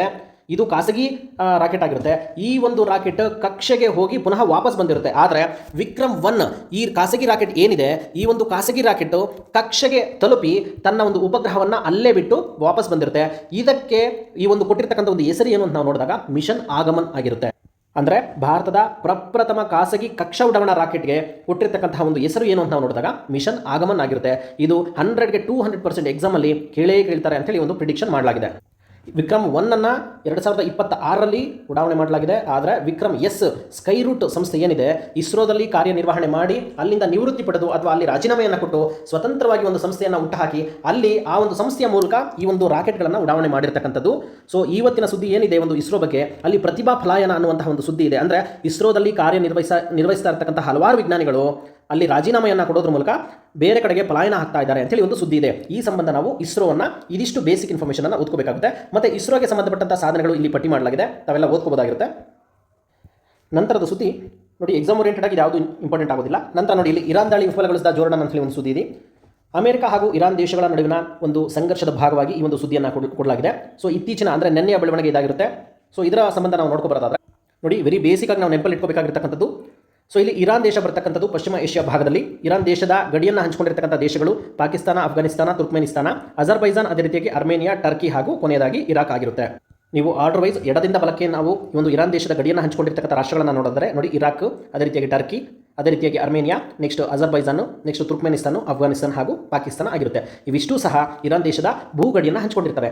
ಅದೇ ರೀತಿಯಾಗಿ ನಮಗೆ ಇತ್ತೀಚೆಗೆ ಅತಿ ಪ್ರಚಲಿತದಲ್ಲಿ ಇರತಕ್ಕಂತಹ ಒಂದು ಜಲಸಂಧಿ ಯಾವುದು ಅಂತ ನಾವು ನೋಡಿದಾಗ ಈ ಒಂದು ಜಲಸಂಧಿ ಆಗಿರುತ್ತೆ. ಆ ಜಲಸಂಧಿಯ ಹೆಸರು ಹೊರ್ಮುಜ್ ಜಲಸಂಧಿ ಆಗಿರುತ್ತೆ. ಈ ಒಂದು ಹೊರ್ಮುಜ್ ಜಲಸಂಧಿಯು ಪರ್ಷಿಯನ್ ಕೊಲ್ಲಿ ಅದೇ ರೀತಿಯಾಗಿ ಓಮನ್ ಕೊಲ್ಲಿಯ ನಡುವೆ ಸಂಪರ್ಕವನ್ನು ಸಾಧಿಸೋದಕ್ಕೆ ಇರತಕ್ಕಂಥ ಕಿರಿದಾದ ಚಾನಲ್ ಅಥವಾ ಕಿರಿದಾದ ಜಲರಾಶಿ ಆಗಿರುತ್ತೆ. ಅದೇ ರೀತಿಯಾಗಿ ಈ ಒಂದು ಪಶ್ಚಿಮ ಏಷ್ಯಾ ರಾಷ್ಟ್ರಗಳಿಗೆ ಅಥವಾ ಮಧ್ಯಪ್ರಾಚ್ಯಕ್ಕೆ ಸಂಪರ್ಕವನ್ನು ಕಲ್ಪಿಸೋದಕ್ಕೆ ಇರತಕ್ಕಂತಹ ಮತ್ತೊಂದು ಜಲಸಂಧಿ ಯಾವುದು ಅಂತ ನಾವು ನೋಡಿದಾಗ ಇದು ಬಾಬ್-ಎಲ್ ಮಂಡೆಬ್ ಆಗಿರುತ್ತೆ. ಇದು ಕೆಂಪು ಸಮುದ್ರ ಅದೇ ರೀತಿಯಾಗಿ ಏಡನ್ ಕೊಲ್ಲಿಯ ನಡುವೆ ಸಂಪರ್ಕವನ್ನು ಸಾಧಿಸೋದಕ್ಕೆ ಇರತಕ್ಕಂತಹ ಒಂದು ಸ್ಥಳ ಆಗಿರುತ್ತೆ. ಇದರ ಹೆಸರು ಬಾಬ್-ಎಲ್ ಮಂಡೆಬ್ ಆಗಿರುತ್ತೆ. ಬಾಬ್-ಎಲ್ ಮಂಡೆಬ್. ಎಕ್ಸಾಮ್ಸಲ್ಲಿ ಈ ಒಂದು ಭೂಪಟದ ಒಂದು ಸ್ಥಳಗಳನ್ನು ಕೇಳ್ತಕ್ಕಂತಹ ಸಾಧ್ಯತೆಗಳು ತುಂಬಾ ಇರುತ್ತೆ. ದಯವಿಟ್ಟು ಇದನ್ನು ರಿವಿಷನ್ ಮಾಡ್ತಾ ಇರಿ. ನಂತರದ ಸುದ್ದಿ ಇದ್ಯಾವುದು ಇಂಪಾರ್ಟೆಂಟ್ ಆಗೋದಿಲ್ಲ ಎಕ್ಸಾಮ್ ಓರಿಯೆಂಟೆಡ್ ಆಗಿ. ನೋಡಿ ಕಾಮನ್ವೆಲ್ತ್ ಗೇಮ್ಸ್ 2026ರ ಆವೃತ್ತಿ ಏನಿದೆ ಇದಕ್ಕೆ ಸಂಬಂಧಪಟ್ಟಂತೆ ಸುದ್ದಿಗಳನ್ನು ನಾವು ನೋಡ್ಕೊಬರೋಣ. ಇದಿಷ್ಟು ಈ ದಿನದ ಅಂದರೆ ದಿನಾಂಕ 37/2026ರ ಪ್ರಜಾವಾಣಿ ಪತ್ರಿಕೆಯ ಸುದ್ದಿಗಳಾಗಿರುತ್ತೆ. ಇನ್ನು ಪ್ರಜಾವಾಣಿಯನ್ನು ಹೊರತುಪಡಿಸಿ ಹಲವಾರು ಮೂಲಗಳಿಂದ ನಾವು ಕರೆಂಟ್ ಅಫೇರ್ಸ್ನ ಮಾಹಿತಿಯನ್ನು ಸಂಗ್ರಹಣೆ ಮಾಡಿದ್ದೇವೆ. ಅದು ಪ್ರೆಸ್ ಇನ್ಫಾರ್ಮೇಷನ್ ಬ್ಯೂರೋ ಆಗಿರ್ಬೋದು, ಅದೇ ರೀತಿಯಾಗಿ ದ ಹಿಂದೂ ಪೇಪರ್ ಆಗಿರ್ಬೋದು, ಈ ರೀತಿಯಾಗಿ ಹಲವಾರು ಮೂಲಗಳಿಂದ ನಾವು ಸುದ್ದಿಯನ್ನು ಸಂಗ್ರಹಣೆ ಮಾಡಿದ್ದೇವೆ. ಅವುಗಳನ್ನು ಒಂದೊಂದಾಗಿ ನೋಡ್ತಾ ಹೋಗೋಣ. ನಾವು ಎಕ್ಸಾಮ್ ಓರಿಯೆಂಟೆಡ್ ಏನು ಇಂಪಾರ್ಟೆಂಟ್ ಆಗುತ್ತೆ ಅದು ಮಾತ್ರ ಇಲ್ಲಿ ನಾವು ಪಟ್ಟಿಯನ್ನು ಮಾಡಿದ್ದೇವೆ. ನೋಡಿ, ನಶಮುಕ್ತ ಯುವ ಫಾರ್ ವಿಕಸಿತ ಭಾರತ ಅಂತಕ್ಕಂಥ ಒಂದು ಸಂಕಲ್ಪವನ್ನು ಅಂದರೆ ಅಭಿಯಾನವನ್ನು ಪ್ರಾರಂಭ ಮಾಡಲಾಗಿದೆ. ನೋಡಿ ಎಲ್ಲಿ ಮಾಡ್ತಾ ಇದ್ದಾರೆ ನೋಡೋಣ.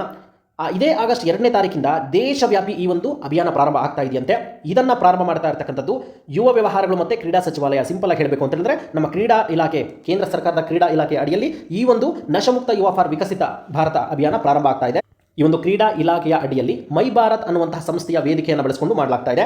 ಈ ಅಭಿಯಾನದ ಉದ್ಘಾಟನೆಯ ಸಮಯದಲ್ಲಿ ಭಾರತದಾದ್ಯಂತ ಸುಮಾರು 10,000 ಸ್ಥಳಗಳಲ್ಲಿ 1 ಕೋಟಿಗೂ ಹೆಚ್ಚು ಯುವಕರು ನಶಮುಕ್ತಿ ಪ್ರತಿಜ್ಞೆಯನ್ನು ಸ್ವೀಕರಿಸುವ ನಿರೀಕ್ಷೆ ಇದೆಯಂತೆ. ಇಲ್ಲಿ ಒಟ್ಟಾರೆಯಾಗಿ ಡ್ರಗ್ಸ್ ಫ್ರೀ ಇಂಡಿಯಾ ಅನ್ನು ನಿರ್ಮಾಣ ಮಾಡೋದೇ ಇದರ ಉದ್ದೇಶ ಆಗಿರುತ್ತೆ. ನೋಡಿ, ಉದ್ದೇಶವನ್ನು ನೋಡೋದಾದ್ರೆ ಯುವಕರಲ್ಲಿ ಮಾದಕ ವಸ್ತುಗಳ ದುರುಪಯೋಗದ ವಿರುದ್ಧ ಜಾಗೃತಿಯನ್ನು ಮೂಡಿಸುವಂಥದ್ದು, ನಶಮುಕ್ತ ಭಾರತ ನಿರ್ಮಾಣಕ್ಕೆ ಯುವಕರನ್ನ ಪಾಲುದಾರರನ್ನಾಗಿಸೋದು, ವಿಕಸಿತ ಭಾರತ 2047 ಗುರಿಗೆ ಯುವ ಶಕ್ತಿಯನ್ನು ಸಜ್ಜುಗೊಳಿಸೋದಾಗಿರುತ್ತೆ. ಅಂದರೆ 2047ಕ್ಕೆ ನಾವು ಒಂದು ಗುರಿಯನ್ನು ಹಾಕಿಕೊಂಡು ಆ ವೇಳೆಗೆ ನಮ್ಮ ಭಾರತದಲ್ಲಿ ಸಂಪೂರ್ಣವಾಗಿ ನಶೆ ಮುಕ್ತ ಭಾರತವನ್ನು ನಾವು ನಿರ್ಮಾಣ ಮಾಡಿರ್ತೇವೆ ಅಂತೇಳಿ ಒಂದು ಉದ್ದೇಶ ಇಟ್ಕೊಳ್ಳಲಾಗಿದೆ. ಈ ಮೂಲಕವಾಗಿ ಇದರ ಅಂಶಗಳೇನೇನು ಅಂತ ನೋಡಿದಾಗ ದೇಶದಾದ್ಯಂತ ಕಾಲೇಜುಗಳಾಗಿರ್ಬೋದು, ಯೂನಿವರ್ಸಿಟೀಸ್ ಆಗಿರ್ಬೋದು ಅಥವಾ ಒಂದು ಯುವ ಸಂಘಟನೆಗಳಲ್ಲಿ ಜಾಗೃತಿ ಮೂಡಿಸೋದಾಗಿರುತ್ತೆ. ನಂತರ ಮಾದಕ ವ್ಯಸನ ವಿರೋಧಿ ಪ್ರತಿಜ್ಞೆಯನ್ನು ನೀಡತಕ್ಕಂಥದ್ದಾಗಿರ್ಬೋದು. ನಂತರ ಯುವ ಐಕಾನ್ಗಳೊಂದಿಗೆ ಸಂವಾದ, ಚರ್ಚೆಗಳು, ಸಾಂಸ್ಕೃತಿಕ ಕಾರ್ಯಕ್ರಮಗಳು, ಕ್ರೀಡಾ ಚಟುವಟಿಕೆಗಳು ಮತ್ತು ಜಾಗೃತ ಅಭಿಯಾನಗಳನ್ನು ಹಮ್ಮಿಕೊಳ್ಳೋದು ಆಗಿರುತ್ತೆ. ಮೈ ಭಾರತ್ ವೇದಿಕೆಯ ಮೂಲಕ ಯುವಕರ ಭಾಗವಹಿಸುವಿಕೆಗೆ ಪ್ರಚೋದನೆಯನ್ನು ನೀಡೋದು. ಇಲ್ಲಿ ಚೆನ್ನಾಗಿ ನೆನಪಲ್ಲಿ ಇಟ್ಕೊಳ್ಳಿ, ಈ ಒಂದು ನಶಮುಕ್ತ ಯುವ ಫಾರ್ ವಿಕಸಿತ್ ಭಾರತ್ ಸಂಕಲ್ಪ ಅಭಿಯಾನವನ್ನು ministry of youth affairs and sports ಅಂದರೆ ಕ್ರೀಡಾ ಇಲಾಖೆ ಇಲ್ಲಿ ಜಾರಿ ಮಾಡ್ತಾ ಇದೆ. ಮೈ ಭಾರತ್ ಅನ್ನುವಂತಹ ವೇದಿಕೆಯನ್ನು ಬಳಸಿಕೊಂಡು ಮಾಡಲಾಗ್ತಾ ಇದೆ. ನಂತರದ ಸುದ್ದಿಯನ್ನು ನೋಡೋದಾದ್ರೆ ನೋಡಿ, ಕಾಮನ್ವೆಲ್ತ್ ಗೇಮ್ಸ್ ಬಗ್ಗೆ ನಾವು ನೋಡ್ಕೊಂಡು ಹೋಗೋಣ. ಕಾಮನ್ವೆಲ್ತ್ ಗೇಮ್ಸ್ನ ನಾವು ನೋಡೋದಾದ್ರೆ ಇದು 1930ರಲ್ಲಿ ಪ್ರಪ್ರಥಮ ಬಾರಿಗೆ ತನ್ನ ಮೊದಲ ಕ್ರೀಡಾಕೂಟವನ್ನು ಆಯೋಜನೆ ಮಾಡಲಾಗುತ್ತೆ. ಮಾಡತಕ್ಕಂಥದ್ದು ಇಂಗ್ಲೆಂಡ್ ದೇಶ ಮಾಡುತ್ತೆ. ಈ ಒಂದು ಕಾಮನ್ವೆಲ್ತ್ ಸಂಘಟನೆ ಅಂದರೆ ಯಾವುದು ಅಂತ ನಾವು ನೋಡಿದಾಗ ಈ ಹಿಂದೆ ಬ್ರಿಟಿಷ್ ಆಧಿಪತ್ಯಕ್ಕೆ ಒಳಪಟ್ಟಿರುವಂತಹ ದೇಶಗಳು ಹಾಗೂ ಪ್ರಸ್ತುತ ಕಾಮನ್ವೆಲ್ತ್ ಸಂಘಟನೆಯ ಸದಸ್ಯತ್ವವನ್ನು ಪಡೆದಿರುವಂತಹ ರಾಷ್ಟ್ರಗಳನ್ನು ಕಾಮನ್ವೆಲ್ತ್ ಸಂಘಟನೆ ಅಂತೇಳಿ ನಾವು ಕರೆಯಲಾಗ್ತವೆ. ಒಟ್ಟಾರೆಯಾಗಿ ಈ ಒಂದು ಕಾಮನ್ವೆಲ್ತ್ ಸಂಘಟನೆಯಲ್ಲಿ ಪ್ರಸ್ತುತ 56 ಸದಸ್ಯ ರಾಷ್ಟ್ರಗಳು ಇರುತ್ತೆ. ಅದೇ ರೀತಿಯಾಗಿ ಕಾಮನ್ವೆಲ್ತ್ ಸಂಘಟನೆಯ ಹೆಡ್ ಕ್ವಾರ್ಟರ್ಸ್ ಬಂದುಬಿಟ್ಟು ಅದು ಸಹ ಇಂಗ್ಲೆಂಡ್ನಲ್ಲೇ ಇರುತ್ತೆ, ಲಂಡನ್ನಲ್ಲಿ. ಆನಂತರ ಭಾರತ ಕೂಡ ಈ ಒಂದು ಕಾಮನ್ವೆಲ್ತ್ ಸದಸ್ಯ ರಾಷ್ಟ್ರ ಆಗಿರುತ್ತೆ. ಅದೇ ರೀತಿಯಾಗಿ ಪ್ರಸ್ತುತ ನಾವು ಸನ್ನಿವೇಶವನ್ನು ಅಥವಾ ಬೆಳವಣಿಗೆಯನ್ನು ನೋಡೋದಾದರೆ 23ನೇ ಆವೃತ್ತಿಯ ಕಾಮನ್ವೆಲ್ತ್ ಕ್ರೀಡಾಕೂಟ 23ನೇ ಜುಲೈಯಿಂದ ಆರಂಭ ಆಗಿದೆ. ಇದು 2ನೇ ಆಗಸ್ಟ್ವರೆಗೂ ಇರುತ್ತೆ, ಮೀನ್ಸ್ ನಡೀತಾ ಇರುತ್ತೆ. ಗ್ಲಾಸ್ಗೋ ಅನ್ನತಕ್ಕಂತಹ ಸ್ಕಾಟ್ಲೆಂಡ್ ದೇಶದಲ್ಲಿ ಗ್ಲಾಸ್ಗೋ ನಗರ ಇರುತ್ತೆ. ಈ ನಗರದಲ್ಲಿ ಪ್ರಸ್ತುತ ಈ ಒಂದು ಆವೃತ್ತಿ ನಡೀತಾ ಇದೆ. ಇದಿರ್ತಕ್ಕಂಥದ್ದು ಯುನೈಟೆಡ್ ಕಿಂಗ್ಡಮ್ನಲ್ಲೇ ಇರುತ್ತೆ, ಸ್ಕಾಟ್ಲೆಂಡ್ ದೇಶ. ನಂತರ ಇದುವರೆಗೂ ನೋಡೋದಾದರೆ ನಮ್ಮ ಭಾರತ ಒಟ್ಟಾರೆ 10 ಪದಕಗಳನ್ನು ಗೆದ್ದಿದೆ. 2 ಚಿನ್ನದ ಪದಕ, 5 ಬೆಳ್ಳಿ, 3 ಕಂಚು ಪದಕಗಳನ್ನು ಗೆದ್ದಿದೆ. ಅದರಲ್ಲೂ ಪ್ರಮುಖವಾಗಿ ಮೀರಾಬಾಯಿ ಚಾನು ಅದೇ ರೀತಿಯಾಗಿ ಶರ್ಮಿಳಾ ಧನ್ಖರ್ ಅವರು 2 ಚಿನ್ನದ ಪದಕಗಳನ್ನು ಗೆದ್ದಿದ್ದಾರೆ. ಮೀರಾಬಾಯಿ ಚಾನು ಅವರು ಸತತವಾಗಿ 2018, 2022 ಅದೇ ರೀತಿಯಾಗಿ 2026 ಈ ವರ್ಷದಲ್ಲಿ 3 ಬಾರಿಯೂ ಸಹ ಚಿನ್ನದ ಪದಕವನ್ನು ಗೆಲ್ಲುವ ಮುಖಾಂತರ ಹ್ಯಾಟ್ರಿಕ್ ಸಾಧನೆಯನ್ನು ಮಾಡಿದ್ದಾರೆ. ಅದು ವೆಯ್ಟ್ ಲಿಫ್ಟಿಂಗ್ ವಿಭಾಗದಲ್ಲಿ ಮಾಡಿದ್ದಾರೆ. ಮಹಿಳೆಯರ 48 kgಯ ಸ್ಪರ್ಧೆಯಲ್ಲಿ ಇವರು ಈ ಸಾಧನೆಯನ್ನು ಮಾಡಿರ್ತಕ್ಕಂಥದ್ದು. ನಂತರ ಶರ್ಮಿಳಾ ಧನ್ಖರ್ ಅವರು ಪ್ಯಾರಾ ಅಥ್ಲೆಟಿಕ್ಸ್ ಸ್ಪರ್ಧೆಯಾಗಿರ್ತಾರೆ. ಇವರು ಶಾರ್ಟ್ ಪುಟ್ ಎಸೆತದಲ್ಲಿ ಚಿನ್ನದ ಪದಕವನ್ನು ಗೆದ್ದಿರ್ತಾರೆ. ನಂತರ ಬೆಳ್ಳಿ ಪದಕವನ್ನು ನೋಡೋದಾದ್ರೆ 5 ಜನ ಪಡೆದಿರ್ತಾರೆ. ನಂತರ ಕಂಚಿನ ಪದಕವನ್ನು 3 ಜನ ಪಡೆದಿರ್ತಾರೆ. ಒಟ್ಟಾರೆಯಾಗಿ ನಮಗೆ UPSC ಮತ್ತು KPSCಗೆ ಸಂಬಂಧಪಟ್ಟಂತೆ ಕ್ವಿಕ್ ಆಗಿ ಏನು ತಿಳ್ಕೊಂಡಿರಬೇಕು ಅಂತ ಹೇಳಿದ್ರೆ ಅಂದರೆ ಇವತ್ತಿನ ದಿನಾಂಕಕ್ಕೆ ಒಟ್ಟು 10 ಪದಕಗಳನ್ನು ಗೆದ್ದಿದ್ದಾರೆ. ಚಿನ್ನ 2, ಬೆಳ್ಳಿ 5, ಕಂಚು 3 ಆಗಿರುತ್ತೆ. ಒಟ್ಟಾರೆ ಪದಕ ಪಟ್ಟಿಯಲ್ಲಿ ನಾವು 8ನೇ ಸ್ಥಾನವನ್ನು ಪಡ್ಕೊಂಡಿರ್ತೇವೆ. ಈ ಒಂದು ಕಾಮನ್ವೆಲ್ತ್ ಗೇಮ್ಸ್ಗೆ ಸಂಬಂಧಪಟ್ಟಂತೆ ಅಂತಿಮವಾಗಿರ್ತಕ್ಕಂತಹ ನೋಟ್ಸ್ ನಮಗೆ ಆಗಸ್ಟ್ 2ನೇ ತಾರೀಕು ನಮಗೆ ಸಿಗುತ್ತೆ. ನಂತರ ಎಕ್ಸಾಮ್ ಓರಿಯೆಂಟೆಡ್ ಆಗಿ ಇನ್ನೊಂದು ಇಂಪಾರ್ಟೆಂಟ್ ಇನ್ಫಾರ್ಮೇಷನ್ ಇದೆ ಇಲ್ಲಿ ನೋಡಿ. ರಾಷ್ಟ್ರೀಯ ಗೌರವಕ್ಕೆ ಅವಮಾನ ತಡೆಗಟ್ಟುವ ಕಾಯ್ದೆ 1971ರಲ್ಲಿ ಜಾರಿ ಮಾಡಲಾಗಿತ್ತು. ಈ ಒಂದು ಕಾಯ್ದೆಗೆ ಈಗ ತಿದ್ದುಪಡಿಯನ್ನು ತಂದು ಒಂದು ಹೊಸ ಮಸೂದೆಯನ್ನು ಮಂಡನೆ ಮಾಡಿದ್ದಾರೆ. ಇದು ರಾಜ್ಯಸಭೆಯಲ್ಲಿ ಈಗಾಗಲೇ ಪಾಸ್ ಆಗಿದೆ. ಸೊ ಹಾಗಾದರೆ ಈ ಒಂದು ಕಾಯ್ದೆ ಏನು ಹೇಳುತ್ತೆ ಅಂತ ಹೇಳಿ ನಾವು ನೋಡಿದಾಗ ನೋಡಿ, ಈ ಒಂದು ಕಾಯ್ದೆ, ಈ ಮಸೂದೆ ರಾಷ್ಟ್ರೀಯ ಗೌರವಕ್ಕೆ ಅವಮಾನಗಳ ತಡೆಗಟ್ಟುವಿಕೆ ಕಾಯ್ದೆ 1971ನ್ನು ತಿದ್ದುಪಡಿ ಮಾಡುತ್ತೆ. ಅದೇ ರೀತಿಯಾಗಿ ರಾಷ್ಟ್ರಗೀತೆ, ಜನಗಣಮನ ಜೊತೆಗೆ ರಾಷ್ಟ್ರಗೀತೆ ವಂದೇ ಮಾತರಂಗೆ ಕಾನೂನು ರಕ್ಷಣೆಯನ್ನು ವಿಸ್ತರಿಸುತ್ತದೆ. ಅಂದರೆ ಯಾರೆಲ್ಲ ನಮ್ಮ ರಾಷ್ಟ್ರಗೀತೆಯಾಗಿರ್ತಕ್ಕಂತಹ ಜನಗಣಮನ ಏನಿದೆ ಆ ರಾಷ್ಟ್ರಗೀತೆಗೆ ಎಷ್ಟು ಗೌರವ ಕೊಡ್ತಾರೋ ಅದೇ ರೀತಿಯಾಗಿ ವಂದೇ ಮಾತರಂಗೂ ಸಹ ಅವರು ಗೌರವವನ್ನು ಕೊಡಬೇಕಾಗುತ್ತೆ. ಒಂದು ವೇಳೆ ಕೊಡದಿದ್ದ ಪಕ್ಷದಲ್ಲಿ ಕಾನೂನಿನ ಒಂದು ಸಮರವನ್ನು ಎದುರಿಸಬೇಕಾಗುತ್ತೆ. ನೋಡಿ, ರಾಷ್ಟ್ರಗೀತೆ, ರಾಷ್ಟ್ರಧ್ವಜ, ಸಂವಿಧಾನ ಇತ್ಯಾದಿ ರಾಷ್ಟ್ರೀಯ ಚಿಹ್ನೆಗಳನ್ನು ಅಪವಿತ್ರಗೊಳಿಸುವುದನ್ನು ಇದು ನಿಷೇಧಿಸುತ್ತೆ. ಇತ್ತೀಚೆಗೆ ಒಂದು ಇನ್ಸಿಡೆಂಟ್ ಆಗಿರುತ್ತೆ. ಅದೇನು ನಾವು ನೋಡಿದಾಗ ನೋಡಿ, ರಸ್ತೆ ಅಪಘಾತದಲ್ಲಿ ಮೃತಪಟ್ಟಿರ್ತಕ್ಕಂತಹ ಒಬ್ಬ ವ್ಯಕ್ತಿ, ಅವರ ಸಂಬಂಧಿಕ ಏನು ಮಾಡ್ತಾನೆ, ನಮ್ಮ ಇಂಡಿಯನ್ ಫ್ಲಾಗನ್ನು ಅವ್ರ ಮೇಲೆ ಹೊದಿಸ್ಬಿಟ್ಟು ಅವನನ್ನು ಅಂತ್ಯ ಸಂಸ್ಕಾರ ಮಾಡೋದಕ್ಕೆ ಹೋಗ್ತಾ ಇರ್ತಾರೆ. ಈ ಸಂದರ್ಭದಲ್ಲಿ ಉತ್ತರ ಪ್ರದೇಶದ ಪೊಲೀಸರು ಅವರನ್ನು ಬಂಧಿಸ್ತಾರೆ. ಕಾರಣ ಏನು ಅಂತ ಹೇಳಿದ್ರೆ ನೋಡಿ, ಈ ಒಂದು ಆಕ್ಟ್ ಪ್ರಕಾರ ಅಂದರೆ ರಾಷ್ಟ್ರೀಯ ಗೌರವಕ್ಕೆ ಅವಮಾನ ತಡೆಗಟ್ಟುವ ಕಾಯ್ದೆ ಏನಿದೆ 1971, ಈ ಕಾಯ್ದೆ ಪ್ರಕಾರ ರಾಷ್ಟ್ರೀಯ ಗೌರವ ಪಡೆದಿರ್ತಕ್ಕಂತಹ ವ್ಯಕ್ತಿಯ ದೇಹವನ್ನು ಮಾತ್ರ ನಮ್ಮ ಭಾರತದ ತ್ರಿವರ್ಣ ಧ್ವಜದಲ್ಲಿ ಹೊದಿಸಬಹುದು ಅಂತೇಳಿ ಈ ಒಂದು ಕಾಯ್ದೆ ಹೇಳುತ್ತೆ. ಹಾಗಾಗಿ ಆ ಒಂದು ವ್ಯಕ್ತಿಯನ್ನು ಬಂಧನ ಮಾಡಿರ್ತಾರೆ. ಇಲ್ಲಿ ಈ ಒಂದು ವಂದೇ ಮಾತರಂ ಏನಿದೆ ಅಥವಾ ರಾಷ್ಟ್ರೀಯ ಗೌರವಕ್ಕೆ ಅವಮಾನ ತಡೆಗಟ್ಟುವ ಕಾಯ್ದೆ, ಇದನ್ನು ಸ್ಟ್ಯಾಟಿಕ್ ಕ್ವಶನ್ಗೆ ನಾವು ಲಿಂಕ್ ಮಾಡಿದಾಗ ನೋಡಿ, ವಂದೇ ಮಾತರಮನ್ನು ಬಂಕಿಮಚಂದ್ರ ಚಟ್ಟೋಪಾಧ್ಯಾಯ ಅವರು ಬರೆದಿರ್ತಾರೆ. ಇದು 1882ರಲ್ಲಿ ಆನಂದಮಠ ಅನ್ನುವಂಥ ಒಂದು ಕಾದಂಬರಿಯಲ್ಲಿ ಬಂದಿರುತ್ತೆ.